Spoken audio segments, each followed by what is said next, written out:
This is the TriSwimCoach podcast, where the most difficult leg of the triathlon becomes your friend, leaving your struggles and your competition behind you. TriSwimCoach.com, helping you to laugh at the water.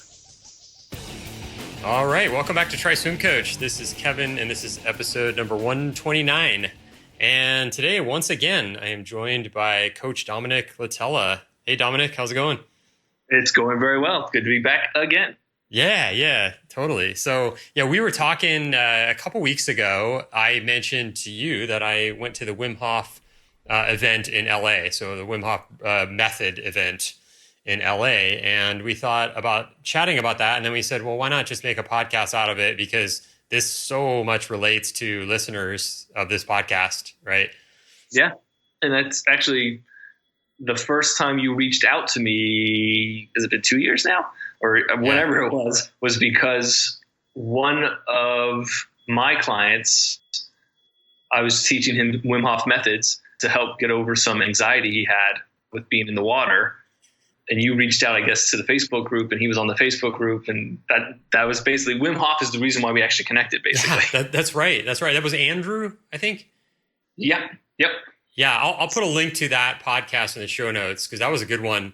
That I did with Andrew. And then we did a follow-up to that as well. So there's all kinds of stuff on this. And the thing that I'm really excited about with Wim Hof, and I guess before I even go there, let's talk about what it is, what exactly Wim Hof breathing and the Wim Hof method is before we even talk about my experience or any of that.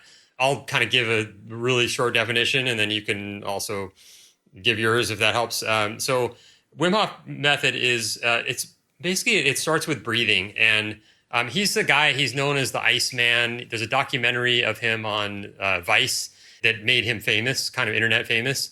And he's done some crazy things like hiked up Mount Everest in his shorts and t-shirt. And he's done all kinds of he swam underneath the ice. And I think it was somewhere up in northern Finland where they carved out the ice for him to swim under. And he set the record for the longest swim under the ice. And he does this without having any detrimental effects from the cold, and he doesn't get frostbite or anything like that. And he does it a lot. A lot of it comes down to this breathing technique, which is, it's sort of like hyperventilating, but it's like you're taking really short breaths, like a round of maybe 30, 40 really short kind of breaths. And then you exhale, you hold that breath out as long as you can. And then you inhale for a little bit, and then you do another round right after that. And so we kind of learned at the clinic about how to do that, how to effectively do it. And the way they taught it was, it was like about 250 people, maybe. There's maybe 300 people in this huge room. And they kind of guided us. I mean, it was Wim and another instructor kind of guided us with the breathing. And it was pretty amazing. Like, I've never felt like that. Like, doing it on my own, I've never been able to get to that state that we got into. We did 5 rounds, and it was like, it was like being on a drug or something. It was like, wow. I mean, it just felt so amazing. So that was kind of the beginning of my experience there. Yeah. So I first heard of Wim Hof, I think, on the Joe Rogan podcast, which is a really good episode if anyone wants to check that out as well. And so for me, using Wim Hof was an opportunity to teach people to be comfortable feeling out of breath. Like you said, it's basically hyperventilation. So inducing that sensation, my hope was that people would understand that they have way more oxygen in their system than they actually think, and that it would help kind of squash the fears of sort of running out of air. I actually started to try to experiment a little bit with it as part of warm up for people, especially triathletes who have to get into colder water and don't get to warm up properly before their swim.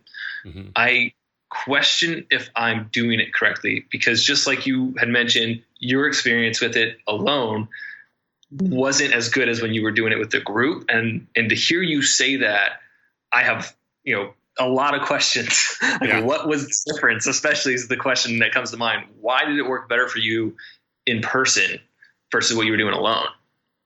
Yeah. And that's another interesting part of the whole Wim Hof thing, is that you kind of walk away with a lot of questions. Like, all the guys that I went with, that I took the class with, we were talking about it after, and everybody was asking questions like, well, what about this? What about that? What about this? Because it's not like the way he teaches. He's kind of this hippie dude that's kind of all over the map, and he's not very focused. Like, he just kind of says things and then he yells out, and then he's like, his big thing is breathe, motherfuckers. And he says that over and over. And it's like, you sort of get confused on like, okay, what are we doing again? And is it, how long do you inhale? And like all that it's sort of left out there for you to sort of figure out on your own.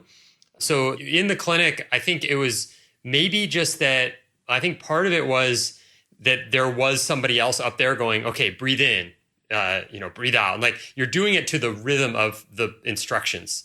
So there is some sort of like, I guess, specific methodology that we were using in the clinic. Whereas when I'm on my own, I'm just sort of like, I think it's this way. And what I do definitely works. Like, I do about 2 to 3 rounds every morning now, and I feel amazing. I don't feel the same at that level that I did in the clinic, but I do feel really, really good. And then when I take a shower, I start off with hot water and then I cool it down at the end for about a minute. And I actually enjoy that kind of 1 minute or so of cold water. And I think that's partly to do with the breathing. Like, I think the breathing sets me up for that, but it's so many other things. And that's why, we're having this discussion, is that, I mean, it's not just withstanding cold water. It's getting your body into it's kind of a relaxed, energized state. It's like every time I do it, I feel this sort of, feeling of like I'm relaxed, but yet I have all this energy, and you kind of feel it almost pumping through your veins. And that's why I think for triathlon, for swimming, it's just, it's one of those things where I think that we have to be teaching this. It's got to be the next thing that goes into all these programs.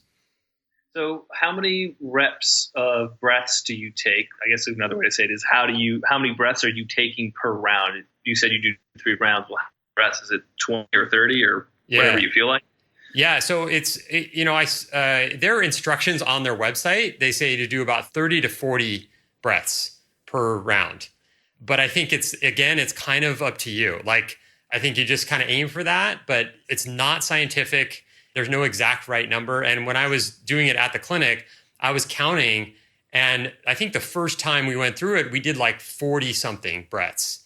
So, and maybe that had something to do with it too. We were doing a lot more per round than I do on my own. So, yeah. So again, it's like, it sounds like what I'm saying, it sounds almost like, well, how can this be something that really works when there isn't even an exact way of doing it?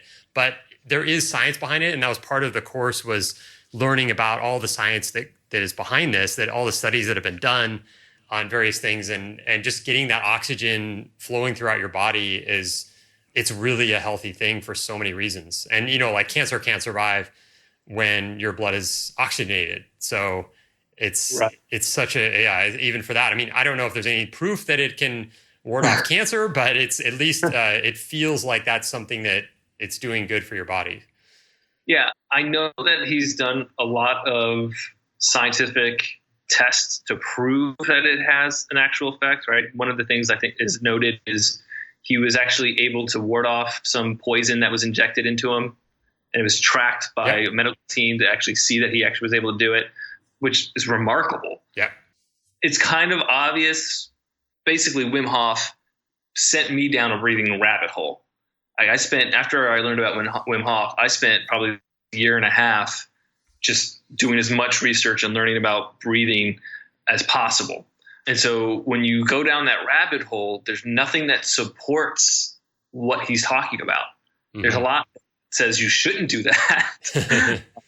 So it's just really interesting. And I think it can be used with a balance of different breathing techniques as well. I don't want to go off into the weeds or anything like that, but I think the idea of over-oxygenating yourself, especially early in the morning when you first wake up, to find that sort of euphoric feeling that you get, it just supercharges you and you're ready to go, basically. Yeah. And then beyond that, I wonder how much of it is almost a placebo effect. Mm-hmm. Sure, there are actual effects that take place. We know those things can exist within Wim himself because the tests were done on him. They were not done on individuals that he trained. Yeah. So that's kind of an interesting thing that I would like to see followed up on, is if someone he trains has the same ability as he does.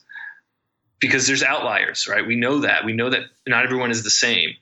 Actually, just thinking about it, there was either this week or maybe last week a story that came up in the news about this nomadic tribe in Indonesia that can hold their breath for 13 minutes underwater. Wow. And they dive to like 200-meter depths.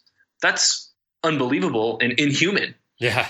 And turns out that whole tribe is basically outliers. Mm-hmm. Their spleens are larger than average humans.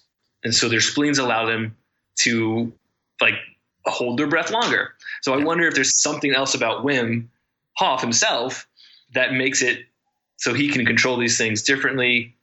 You know, it's just really interesting. And there's so many more like rabbit holes that I can go down now.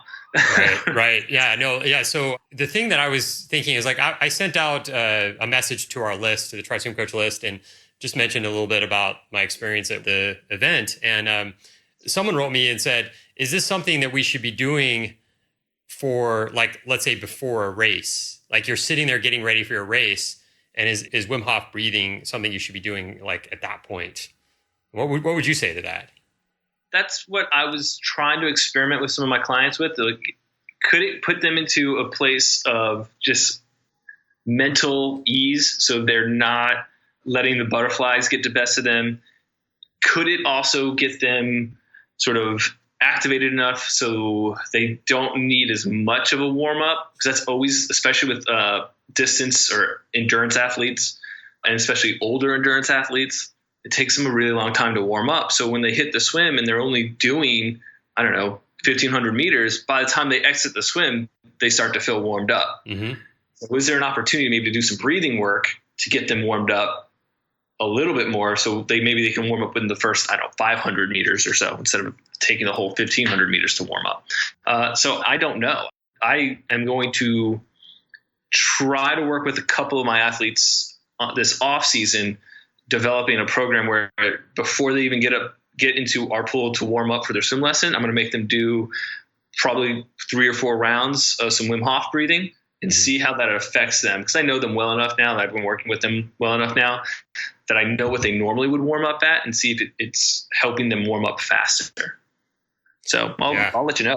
Yeah, absolutely. Because I've always taught, because I know that people get pretty anxious at the start of a triathlon. And I've always taught a slightly different breathing method, actually a much different breathing method at that point. And that's to do the slower breathing. So it's like breathing in for 8 seconds, holding it for 4 seconds, breathing out for 7 seconds.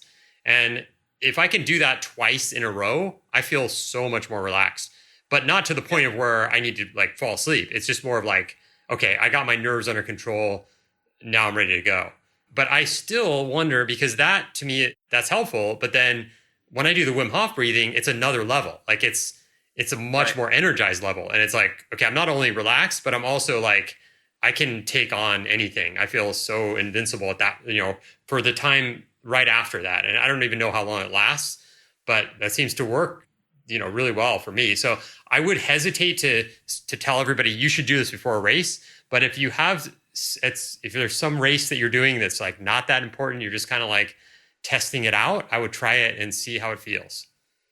Yeah, I think it's going to be different for everybody, and testing it out before you actually go race. So doing it before you go practice might be smart, so you can know what's going on. It's not some sort of weird thing that you do before a race. You don't ever want to change your sort of practice habits before you race.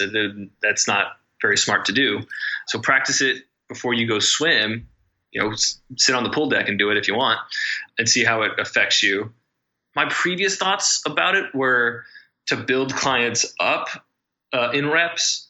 So not going 40 reps out the gate, but doing 20 reps, and then maybe in a week doing 25 reps, and the next week 30 reps, and working our way up to 40.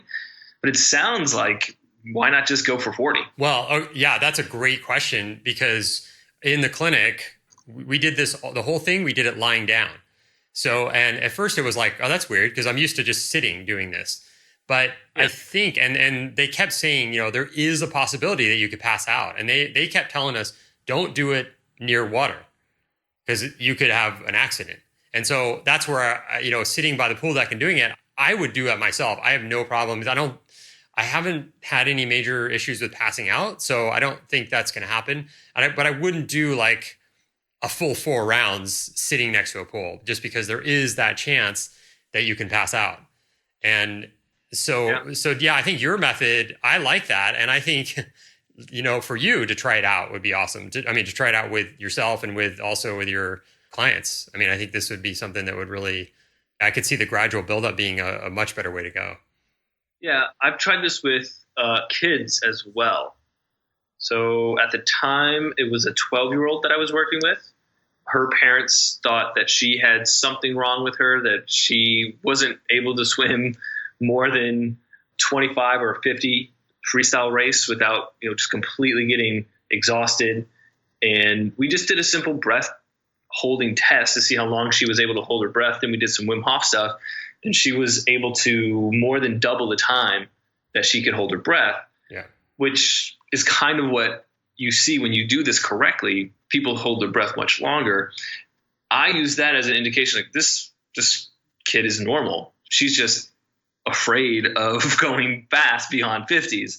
And so I've used it in different ways, warming up and using it as a test. Also, I just remembered that, but it was I used the gradual process for her because she was only 12 at the time. Laying down makes more sense even than sitting, because even if you're sitting, then you pass out, you can fall over and hit your head. So yeah, probably smart to advise people to lay down and do it. I actually will start doing that myself. And now I can just do it in bed too. I don't have to get up. That's right. Yeah. Yeah. It's for the lazy people. That's right. It can be really easy. Yeah. I do it in the first thing in the morning, and I'm still sitting. I haven't laid down since the clinic when we did it, but I'm not too worried about the passing out thing. I think that's them. They have whatever that was, 250, 300 people in a room. They're kind of concerned about liability and all that. So they're going to make a huge thing about if one in every, 10,000 people passes out, then they need to keep that into consideration. So yeah, especially that's a lot of people to keep eyes on. Yeah. So did you do the online course previously? I did not, but I did the app. There's a Wim Hof Method app. And I want to say it was either free or like $5. And it's got, I think, everything that the course has for the most part, but it's like a shortened, just a really quick, like you'd see a 2-minute video. Here's how to do the breathing, and here's how to do exercises. And that's one of the things that they also did was after we did one round, before we did like the full 5 rounds, we did one round and then did some push-ups after to kind of show that, like, look, after you do this, you could do more exercise than you think. So they just have us do push-ups. And it wasn't hard to do push-ups. Like Did you still have the euphoric feeling while you were doing the push-ups? No, that was the first time around. We just did one round, and okay. So I think that was just to get the feeling of like, do this and then exercise, and you'll feel amazing. And so I didn't have that at that time, but that's interesting. So I've talked about I don't know how many podcasts ago it was that I talked about Buteyko breathing method. He's basically the exact opposite of Wim Hof. He says, don't breathe. Breathe as little as possible. He goes as far as saying, if you're a mouth breather at night, tape your mouth shut, which is, I know people that have done it. It's worked for them. It was scary for them. But he also uses the push-up as a test to say, inhale, hold your breath, and now see how many more push-ups you can do. Mm-hmm. And you end up doing more push-ups when you hold your breath versus if you're exhaling constantly. Oh, interesting. Yeah, it's really interesting. So there's probably something else going on there. I think there's a crossover effect happening there. So that's really interesting. So yeah, when I do my push-ups now, I probably do like 3 to 5 push-ups without an exhale. Mm-hmm. And then I'll exhale and then inhale again and do 3 to 5 more push-ups. So it's sort of rolling in a way. Yeah. Which is much different than I used to. Obviously you're always taught to exhale as you're sort of exerting your way back up. So it's really interesting how these breathing methods kind of go against what you're taught. Yeah. There's definitely, again, it's not an exact science, but I think when we have the example of Andrew, what was his name? Andrew Lane? Was it? Harper? Harper. That's right. Andrew Harper. His example, and now of course this is all anecdotal and doesn't mean that it's, it's all proven, but was that the race that he did where he had all that success compared to the one before, he just had all this confidence. And a lot of that had to do with like the breathing, like he was able to hold his breath and then also like swim without having air in his lungs, which a lot of people, that's a panic feeling, like gotta get air. But when you do this Wim Hof method, once you practice it a little bit, you're used to having no air in your lungs, and then swimming with no air is not a big deal. Yeah. So it was Lake Placid, Ironman Lake Placid, that he had a tremendous amount of success in, and that we were working on or working towards. And that was the whole goal of teaching him Wim Hof, was understanding that even though your lungs might feel empty, you still have oxygen in your bloodstream that you will be utilizing. Right. And a breath is no more than just a stroke away. So there's no reason to panic. It's right there. It'll be right there. Just gotta wait, that half a second, and it'll be coming your way. So, and if there's a hand in the way or someone's trying to bully their way over you, you just wait another couple of seconds and you'll be clear versus freaking out. And I remember one of my other clients telling me that in her mind, she perceived her panic attacks in open water happening because of her heart rate. Mm-hmm. So she was looking at her Garmin data and saying, look, my heart rate was going up while, like, right before I had this panic attack. So I looked at my watch and I know what time I had my panic attack. And what she didn't understand was it was her breathing that was causing her heart rate to go up, because she was hyperventilating. She was breathing so quickly, her heart rate was going up. And so then that induced the panic attack. And she was equating heart rate versus breath, but it's really almost always breathing that will induce a panic attack or prevent a panic attack. So having that confidence in your breathing ability, I mean, it's so important, so important. Yeah. And would you say now, as far as this breathing method goes, people that are listening, there's kind of all across the board. There's people that are sort of beginner level. There's people that have done many triathlons and are like tri geeks. Would you say that any group it's better for than another? No, I think it would benefit a learn to swim person.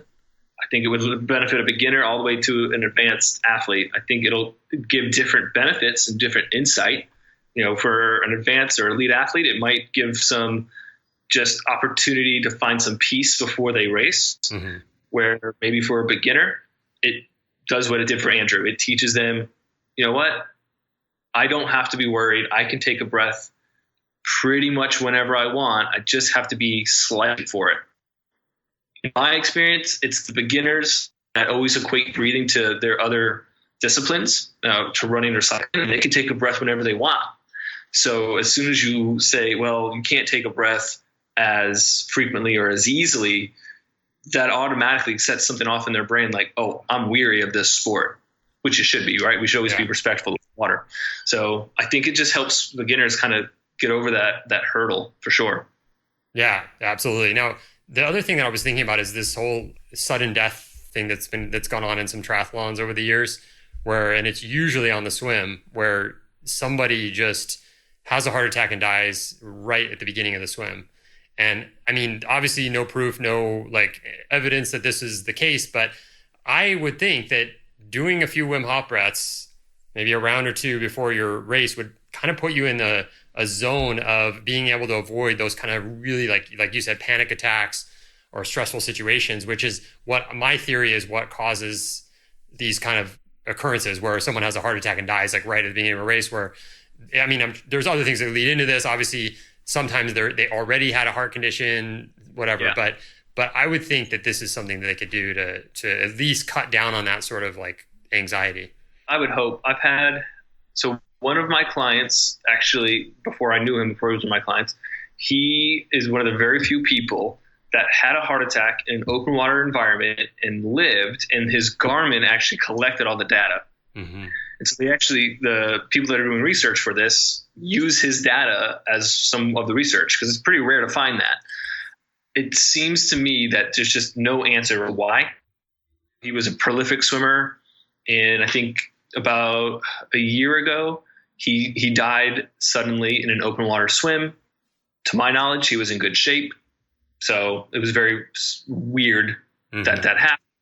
It seems that a couple of things happened in relationship with these types of incidences. It's usually cold water or really hot water. Mm-hmm. It can be suddenly changing from a horizontal position to a vertical position. And I think that all has to kind of do something around breathing as well. I think that especially in cold water, when you get your breath knocked out of you from the cold water exposure, that's automatically going to limit how much oxygen you're taking in. And that's obviously going to affect your heart rate. Right. I think there's just a level of excitement as well that a lot of people don't anticipate. Maybe it's because they're not used to doing a mass start and then they go to a normal swim meet perhaps and they're going off of the block. It's a big difference when you start an open water swim and there's, 100 of your best friends climbing over you. Yeah. And that going to automatically take your already high level heart rate because of your excitement and then shoot it through the roof because of stress. And then you might suddenly go vertical because you don't know where you are or you're trying to avoid getting hit or whatever, trying to avoid getting dunked. And now your heart can't pump that blood and it stops. Yeah. And then usually what happens is drowning happens next. So I think it would make sense to even just to experiment with it. It might help, it might not help, but at this point we really don't know.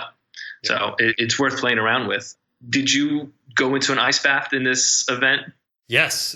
So that was another interesting thing. So that the ice bath was at the very end of the event.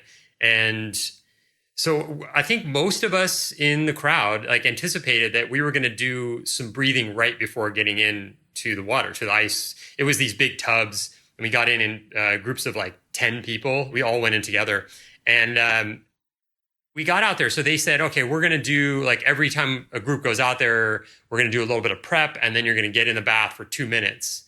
And so we got out there. My group got out there. We did not do any real prep. They had us doing this kind of this movement. It's kind of like a dance, and it's sort of like a warm up, but didn't do the Wim Hof breathing. And then all of a sudden they're like, okay, get in. And the watch is starting. So everybody got in. My experience was I got in. It was completely 100% painful. There was no oh, this is much easier than, it was worse than I thought. I thought it was going to be really cold, but I thought, well, we've done some breathing, maybe, doing all this warm up, maybe it's just going to be a lot easier. But it was actually a lot colder than I expected. And so you could obviously get out anytime, but they said it was 2 minutes. And I just could not wait to get done with that 2 minutes. It was the more I sat in there, not necessarily that it was the coldness, but just the pain of being surrounded by ice. And was it more painful when you got out? No, actually it wasn't bad. But your body takes a while to warm up, and they say not to try to warm up, just kind of just go back and sort of move around a lot, but don't try to warm yourself up. So, but interesting. Yeah. So I talked to several people, and a lot of people had the same experience where they're like, I didn't think it would be that bad, but it was. And I think that we didn't do that breathing because, again, the liability stuff. And I could be wrong about this. So if anybody out there is working for the Wim Hof organization, feel free to correct me. But I just felt like there needed to be a little more of the breathing before getting in, and there wasn't. And it was a little unclear, too, because everybody was a little bit confused at the end. It was I thought we were going to feel a little bit better. And what the instructor said is, well, it's always going to feel cold. It's yeah, I knew that, but it's more the withstanding the cold that I thought was going to be a little bit easier. Yeah, I'm asking because one of my clients is very interested in swimming the English Channel. And for her, the biggest obstacle is going to be the cold water. Just to get certified that you've actually swam the English Channel, you keep a wetsuit. And to be as nice as I can, she's a stick of a person. Oh. She's got zero body on her. And she doesn't want to have to put on weight. All my other clients that have done the English Channel before put on weight to do it. Right. She doesn't want to do that. I can understand why, and I completely respect it. And so I tried to get her to do the online Wim Hof course, and she started it. Didn't really feel like it was doing any favors for her. It wasn't helping. I told her that we were going to be talking about Wim Hof, and she said that she needs to get back on it and try it again. I wonder if part of the cold training is also just adaptation. the more often you get in cold water, the more used to it you get. Totally. But there's got to be more to it. There's just been so much research done on cold water swimmers. Lynne is a great example. If anyone's read her book, it's a really easy read and quick read, but it's really fascinating to hear why she excelled in cold water swims. Yeah, it's called just for anyone who wants to look it up. It's called Swimming to Antarctica. It's a great book. I read it also. Yeah. So, and I wouldn't do it, but I mean, It's interesting to hear. Like I said before, everyone is different, and for Lynne, her core body temperature slightly higher than other people's, right. And she also has a heavier body fat content, so she retains heat more easily than other people. So it's just interesting. Wim Hof himself, he's not, he doesn't carry that much body fat on him, from what I can tell. And then I haven't seen any research that said that his internal temperature or core temperature was warmer than the average person's either. Right. But he is from a very cold place, right? Isn't he from like Norway or somewhere like that? Netherlands. Yeah. So, me growing up in Atlanta, I automatically don't want to be in cold water. Yeah. Right. So there's this I wonder how much of it is adaptation, how much is the breathing method. So, it's questions that I want answered. Yeah. And I think the English Channel thing is interesting because like someone like that, I think there's no sense in starting big. Like she could just start doing the thing that I'm doing, which is just turning your shower on cold at the end and getting used to that feeling of cold water. I really feel like, again, anecdotal, but I really feel like this has helped me a lot. Just that little bit of 1 minute or so of cold water. It's sort of like, and once you turn off the shower, you get this little burst of energy, and it feels like you are doing something healthy for yourself. Because in the course, they talked about this idea of being flexible with different temperatures. Now we, humans, came from a place of constantly shifting. There was a lot of cold weather that we had to deal with as humans. There was also hot weather that we've had to deal with as humans. And so their thing is like us, in this generation, we've had the most plush lives in the first world of air conditioned houses and cars and, turning on the heater and all this. We always have the perfect temperature all the time. And that, what they are saying scientifically, that just can't be healthy to always have the same conditions, always be 72 degrees or something. It's you need to have the exposure to cold and then the exposure to heat. And that was the other thing that I didn't mention, but Wim Hof ran a marathon in the desert in Africa without drinking water. It just crazy. Just ran the whole thing without any water and seemed to do okay. Yeah, that's really, I remember him hearing about that or reading about that, but everyone always cues in on him as the Iceman, right? Everyone always cues on him doing cold, extreme things, not so much the hot part. So yeah. I have no idea.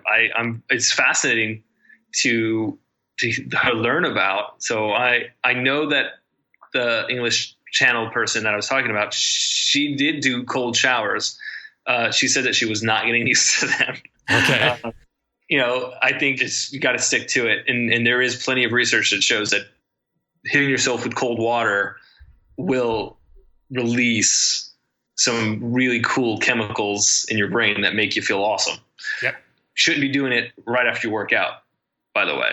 So if you work out and your body temperature is really high, you should not be putting really cold water on you immediately. Let yourself come back down to a normal temperature first. You don't want to do those extremes. Interesting, because I went to Finland, what was it, last 2 summers ago, and I actually met up with these triathletes, and we went down to the pool, and they did a little workout in the pool, and then afterwards they all got into these little what I thought were hot tubs, but they're cold tubs, right next to the pool. And so they got into these right after they swam. And then they went from there to taking a hot shower. And so maybe that's the way you do it. You go to the pool, to the cold water, to the hot shower. I don't know. Yeah, there's lots of therapies where you do hot, cold, those things. But from a working out standpoint, it prevents some gains that you might get muscular while you warm down, actually. Okay. So it's probably a very small amount too. Right. And the other thing that I was going to mention, the science behind it is that when you're exposed to cold, the more you're exposed to it, the more your body is going to build up this brown fat.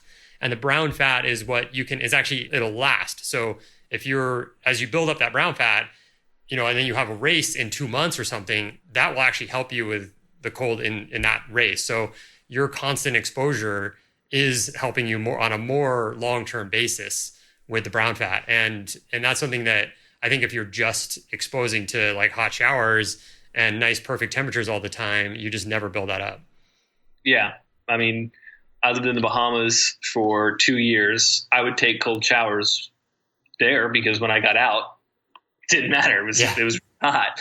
So, but if you're in, I don't know, Chicago, you take a cold shower and you get out, you're still going to be cold. So, well, there's a little time right after that your body is just trying to heat up. Yeah. I guess if you're taking that cold shower outside, it might be different, but you get in the really cold water and then you get out and there is that time. And I think that's the euphoria or the energy burst that I feel is like your body's just like, boom, okay, got to warm up now. Oh, it's definitely charging. It definitely will give you some early morning sort of energy before the coffee hits. Yeah, exactly. I know that feeling very well. Most swimmers know that feeling too. Yeah. Yeah. Take a cold shower right before you get into the pool. You're awake. Yeah. Yeah, for sure. And there was even like back when I was racing, a lot of people would do the thing where they splash before you get on the blocks, you splash water on your face because you don't want that shock of the cold water when you dive in. If you get your face wet with the water, then it's less of a shock. You're just already used to it.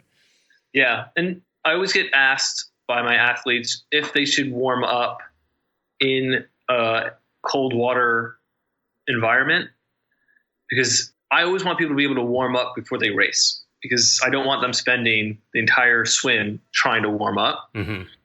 But is it smart for them to warm up in cold water and then stand around for another half hour, 40 minutes before the race actually starts? Mm-hmm. And that's always a hard question to answer because probably not, right? I mean, you don't want to be standing there soaking wet and cold. Mm-hmm. You're in your wetsuit. You're not going to change out of your wetsuit to dry off and then put a cold wetsuit back on. Have you ever tried to put a wetsuit on? It's nearly impossible. It's miserable.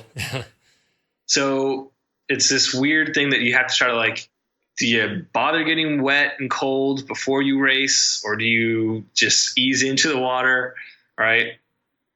Everyone should probably ease into the water if the water is cold so they don't experience literally shock right from that cold water. And it's in a race situation, obviously people get excited and they just want to get going. It might be smarter if you kind of wade in and go at your own pace. I mean, you don't want to mess around with cold water too much, especially if you haven't prepared yourself to breathe properly. Mm-hmm. That's where I want to see the Wim Hof method be applied. So for my clients with early races on the East Coast, the water temps might be around 60 degrees, right? 65. So I want them to practice the Wim Hof right before they go in so they don't have to warm up in that water and then see if that actually makes things easier. Yeah. I don't know. That's a great idea. And, I'm looking forward to seeing some people's results and some reports back and how things are going. Cause I think this really is, and we said it, whenever that was a year and a half ago, whenever we first talked about it, This is a game changer and it's not going away. It's building, it's getting more popular. And there's more evidence that comes out all the time of all the health benefits. And I just think especially with triathletes and open water swimmers, it's just something that you can use as a tool, and it can be amazing. Yeah, I really encourage people to check it out and, question it, play around with it, see if it's helpful for them. And maybe it can be something they can really benefit from. Yeah, absolutely. I think that's a good place to wrap it up. We've given people, I think, some things to think about and to practice. And we're going to keep talking about it, of course. And so now, are you teaching this to everyone that you work with, or? No, not everyone, but I have a few people that I know really well, not just them personally, but they're swimming as well. Yeah. I know better than myself. So those are the people that I'm working with on it to see how it really affects them. I haven't really worked on it for racing for any of my kids, any of my age group swimmers, but for my triathletes, there's a handful that I'm experimenting with. Cool. Yeah. Well, I'm gonna be experimenting it with myself because I'm planning on doing the 3.7 mile continental divide swim in July. So I really need to do this. So it'll be an interesting experiment, I think. What's the water temp supposed to be like? Actually, I haven't even looked that up, but I think it's pretty warm. I think it's like maybe 70, high 70s, 80s, something like that. Oh, that sounds great. Yeah, I know. I mean, the last time I was in the Mediterranean a long time ago, it was hot. It was in the middle of summer and it was like, I don't know, 80 something degrees. So we shall see. But yeah, well, hey, Dominic, it's been great chatting with you again. And thanks for coming on. And yeah, we'll be having you on again soon.